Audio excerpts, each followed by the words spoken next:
নমস্কার, আমি মলয় ভট্টাচার্য। আপনারা দেখছেন সনাতন আর্য সংস্কৃত শিক্ষা ইউটিউব চ্যানেল। আজ আমি আপনাদের সামনে নিয়ে এসেছি আবারও একটি নতুন ভিডিও, যে ভিডিওর মাধ্যমে আপনারা জানতে পারবেন বলি প্রদানের পরে ছেদনকারী পশুর লক্ষণ অনুসারে ছেদনকারীর এবং পূজককর্তার কি ফলাফল লাভ হতে পারে সেই বিষয় নিয়ে আলোচনা করব। তো জানতে হলে ভিডিওটি দেখতে থাকুন, স্কিপ না করে প্রথম থেকে শেষ অবধি দেখবেন। যে কোনো কিছু মন্তব্য কমেন্টের মাধ্যমে আমাদের জানাবেন, ভিডিওটি লাইক করবেন, শেয়ার করবেন। তো চলুন শুরু করি আজকের ভিডিও। ছেদনকারী পশুর লক্ষণ অনুসারে তার ফলাফল নির্ণয়।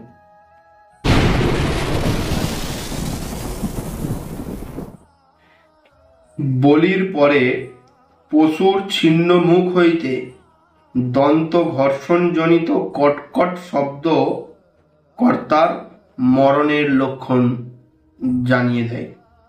অর্থাৎ বলি হয়ে যাওয়ার পরে সেই পশুর মুখে দাঁতের ঘর্ষণের ফলে যদি কটকট কটকট আওয়াজ পাওয়া যায়, তবে সেই বলির ফলস্বরূপ পূজককর্তার মৃত্যু হতে পারে। এরপরে বলির দানের যে পশু, তার চোখ থেকে যদি জল নির্গত হয়, যদি জল বের হয়, তবে কর্তার সর্বহানি হতে পারে, সর্বস্ব নাশ হতে পারে। এবং ছেদন করার পরে ছেদিত মুণ্ড যদি নৈঋত অথবা বায়ু কোণে পতিত হয়, তবে গৃহকর্তার এবং ছেদকের সর্বস্ব নাশ হতে পারে। এবং যদি ঈশান এবং অগ্নি করে পতিত হয় সেই মুণ্ড, ছেদিত মুণ্ড, তবে ছেদনকারী এবং পূজকর্তার বা পূজকের সিদ্ধি লাভ হবে, সর্বসিদ্ধি লাভ হবে। সেই জন্য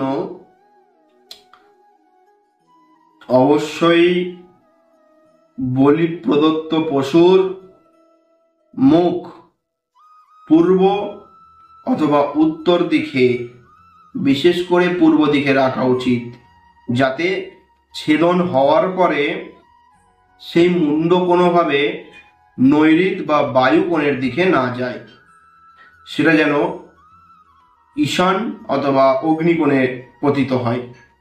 আপনারা তাহলে বুঝতেই পারলেন যে বলি প্রদান করার সময়, পশু ছেদন করার সময় কতখানি সাবধান অবলম্বন করা উচিত। কারণ যদি এক কোপে ছেদন না হয়, তবে তার কি বিঘ্ন, সেই বিঘ্ন হলে সেই বিঘ্ন প্রতিকারের কি ফলাফল, বিঘ্ন প্রতিকারের কি নিয়ম শাস্ত্রে দেওয়া হয়েছে, তার জন্য আমরা একটা ভিডিও আগে আপলোড করেছি, আপনারা সেই ভিডিওটা দেখে নিন।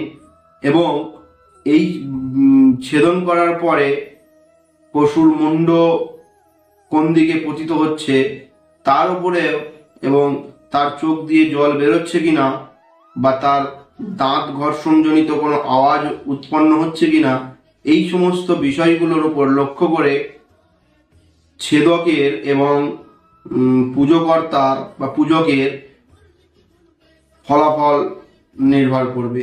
সেই জন্য বলি প্রদান করার সময় খুবই সাবধানতা অবলম্বন করা উচিত। যাই হোক, এই ছিল আজ আমাদের ভিডিও। যদি ভিডিওটি ভালো লেগে থাকে লাইক করুন, কমেন্ট করুন, শেয়ার করুন, চ্যানেলটি সাবস্ক্রাইব করে পাশে থাকুন। দেখা হচ্ছে পরবর্তী আবারও একটি জ্ঞানমূলক ভিডিও নিয়ে। নমস্কার।